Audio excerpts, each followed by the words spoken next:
So it looks like I am now getting invited to the game on dual sites. So let's go ahead and hop right into a map video of this map before we end up seeing what their strategies are going to be. See you in a sec. Dual Site is one of the only maps that has been specifically designed just for pros, and as a result, it's a really tough map to play on in general. The most interesting aspect about the map is that the expansions have no clear direction to them. There's no clear third or fourth, so there's a lot of ability and opportunity to freeform your way through the game. Especially with those 2 watchtowers in the mid, there's about 5 different ways that you can hit your opponent early on. So the game is a lot about map control. And here we are back on dual site. We have FXO's QXC in the left corner as the yellow Terran, and on the right we have Complexity's Minigun as the red Protoss. Minigun has been performing very, very well in these games with just some overall basic solid mid games, or actually solid mid game in game 2 and kind of a funky Blink Stalker mid game in game number 1. And QXC, though, I think his game 1 should be reassuring enough to him that he can just say, okay, cool, I'm starting to get this macro stuff figured out. Starting to really see how this is supposed to work. And only needs to make a couple adjustments in the late game. I want to ask myself, in terms of QXC's learning, how he's feeling after this series ends up happening. We are going to get a chance to talk with him a little bit after these matches. But QXC, I definitely think, just needs to work more on that after the easy early game. You know, it can be really funny because often the early game is where all your struggles will initially come from, because if you don't have everything timed down flawlessly, you just die.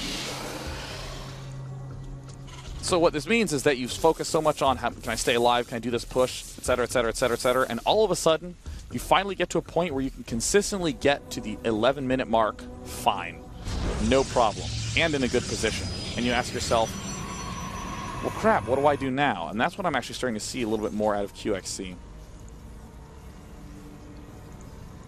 So Minigun is trying to do this harassment and has this interesting gas. Before gate build, this can mean any number of things. One is just straight up Dark Templar. I need to get the gas up as quickly as I can. The other one is actually to go for a 1 gas Void Ray style. And because you get this gas geyser up so early, your opponent generally doesn't actually check to see how early this gas geyser came up. You can afford to get Void Rays and do some extremely aggressive harassment with a lot of gateways, and your opponent is going to come in, he's going to see 1 gate, no gas. There's going to be 1 gate, 1 gas. He's going to think to himself, oh, I know what this guy is up to. He's going to be trying to do something, I don't know, more aggressive or more expand-focused. There's a Cybernetics Core plopping right down. If Minigun gets the 2nd gas geyser, I would almost certainly lean, yep, this almost certainly makes me think Dark Templar.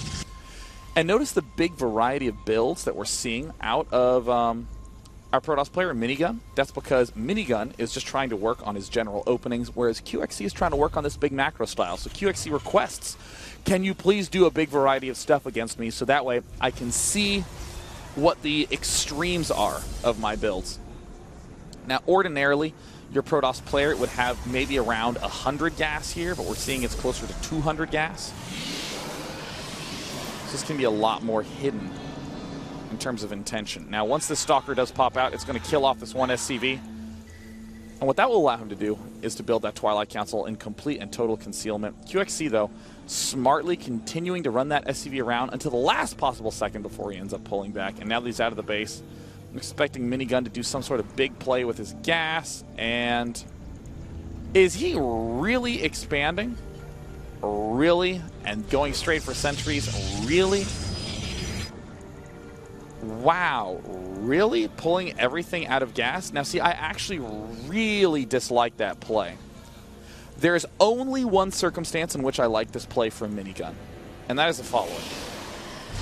You say to yourself, if he is going for a 1-1-1 build, I'm going to use my excess of extra gas to do something crazy, like go for, I don't know, really fast Void Rays and try to just cheese his front for a win, or maybe go for something like ridiculously fast 1-base Colossus.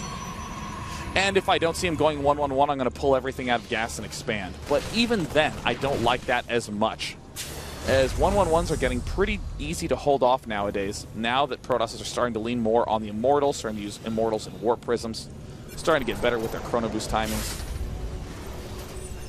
Now QXC in his camera, we're seeing that he's doing some good spotting up in the north position on the minimap.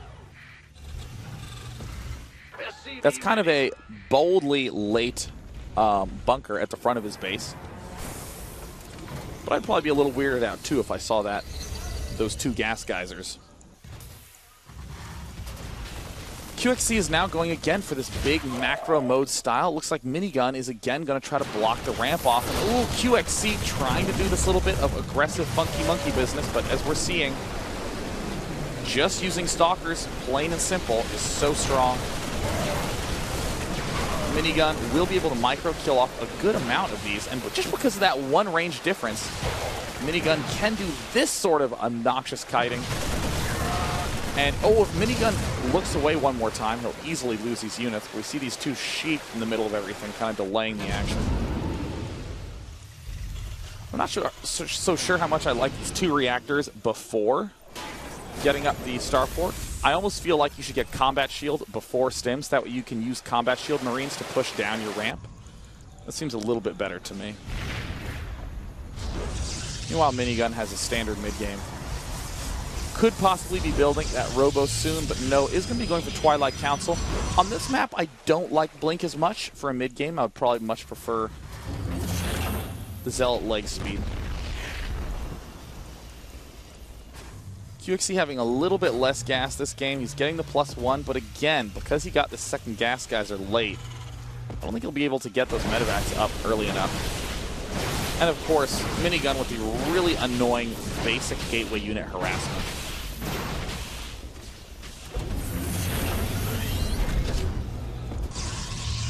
There we see gateways, or another gateway going down. Given the fact that this is a robotics facility, this could be Blink. I still think that going for Zealot with leg charge is going to be better in this spot. But indeed, he is going Blink. So we're going to see a similar opening to last game. Or excuse me, to game number 1. Combat shield halfway done. Our medevacs almost done. And I do definitely think that this is going to be hitting a long time before Minigun can really do that much. Chrono Boost being spent on the Twilight Council. Now keep in mind, it is 140 seconds for charge and 140 seconds for Blink. So if his Blink finishes in time for this push to end up happening, then that means that the Zealot with leg speed would have finished in time for this push to start happening. Kind of one of the reasons why I'm leaning a little more towards that. I think it'll be a little bit meatier and stronger against this army. But if for some reason the Blink can hold this off quite easily, then that's great news, because it means that the Blink play is going to be good both defensively and offensively, no matter what your opponent ends up doing.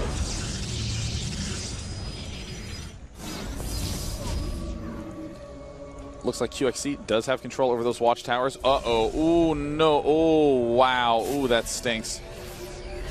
Same play as last game, and yep, there we see now the Stalkers will be able to engage. They're going to try to do some Blink back micro, but it's not nearly as effective as it is against Roaches or that sort of unit composition.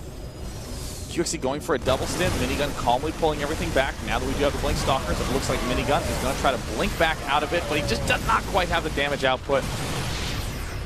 And this is good news for QXC, because if Minigun won a bunch of games in a row, doing completely wildly different strategies, it can be often hard to see if there's any validity in your play. I mean, QXC getting this big of an advantage right now, he can at least say to himself something like, yeah, I mean, I had some ability to win against Blink. I maybe need to do adjustment X, Y, and Z. Or, oh no, I definitely can't do X, Y, and Z because it just loses so poorly. You don't want to just lose 8 times in a row. Because sometimes it can be something as simple as, hey, your macro slipped 8 times in a row, and if you just don't miss it, then you will actually win all 8 of those games. QXC going in for the follow-in attack. And this is kind of what I was talking about. There's going to be some action going on here, but notice that these barracks just got started. Notice that this +1 armor just got started. It's been down for a while. Where are other engineering bays and armories? If we want to work on macro, we got to focus a little less on this, get that macro aspect done first, and then come back to aggression. You want to work on one thing at a time. There's the good game. So it looks like QXC was able to win one of the 3 games, had a great setup in game number 1. I'd just like to give an extra special thank you very much to all of you who tuned in on the main stream. Everything's going to continue on the StarCraft stream. We're actually going to get the chance to talk a little bit to QXC later on today. He is going to be starting to spar against Liquid Ret in a moment. But we'll be switching over to Halo now on the main stream, so whatever you do, do not go anywhere, because if you like esports, you'll definitely like DMAC. So for now, I'm Day9. See ya. Peace.